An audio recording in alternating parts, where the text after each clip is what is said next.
Well, it is 7:15, and as part of Women's Health Month, we're exploring some of the myths, the methods, and misconceptions about egg freezing. Right now, more women than ever are freezing their eggs. They're trying to either increase their chances of having a baby later in life, whether that's because they haven't found a partner yet or they want more time to build their career. Whatever their decision is, more and more are doing it. To dig more into the topic, joining us live in studio, Cassidy Coughlin, a patient advocate at OVA Egg Freezing Specialty Center right here in Chicago. Good morning, Cassidy. Good morning. Thanks for having me. So we called you up because you guys are the experts on this. So let's break it down. First, what is the process? What is egg freezing? Yeah, so egg freezing is when a woman takes a proactive approach about her fertility, right? And as opposed to IVF, you're being more reactive, right? You're struggling to conceive. So we know that right now is the optimal age and the optimal ovarian reserve that we have. So by freezing your fertility in time right now, you're giving yourself the best chance in the future of getting pregnant naturally. All right, and speaking of that, one of the biggest questions I hear from even some friends is, what is the optimum age, and how does that play into your chances of getting pregnant later? Yeah, absolutely. So as women, we're born with all the eggs we're going to have in our lifetime, which is so unfair, but that's just the reality of it. So the optimal age is right now, right? This is the best fertility we're going to have.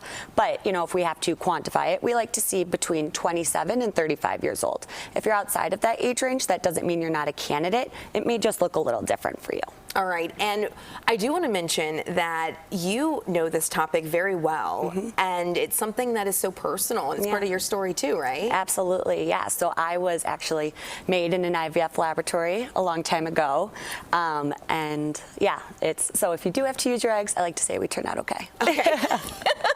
Good point for sure. All right, so let's talk about the cost. That's always a big thing, the numbers here, and I know a lot of employers are not covering this. So what challenges are women facing with this, and what's the cost if you're looking at this? Yeah, absolutely. I think it's a no-brainer to freeze your eggs, but of course there are obstacles to treatment, and cost being one of the largest ones, right? When we're advising a 27-year-old to freeze their eggs, they often don't have around $10,000 laying around for it, right? So the cost broken out, it varies amongst programs, but the treatment cycle is around $7,500, and then medications can range patient to patient.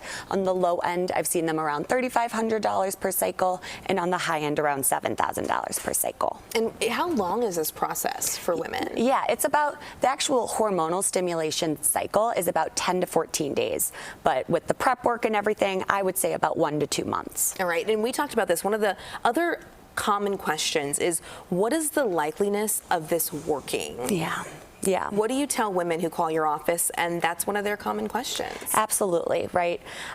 So unfortunately, there's no guarantee with this. We just can't.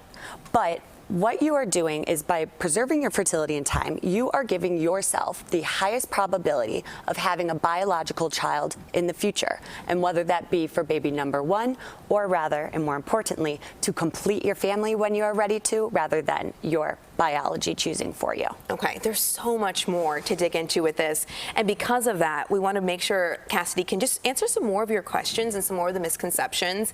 And so you're going to join us on the 9 a.m. news. So make sure to join us then. This is a patient advocate at OVA Egg Freezing Specialty Center. Cassidy, thanks for being with us. I do want to note that at 9, we are going to talk about one of the most common questions, and that is not only the likeliness, age is a big thing, does egg freezing affect my fertility? We're going to dig into that question more as well. So much more to dig into on this. So we'll see you at 9. Cassidy, thanks for joining us.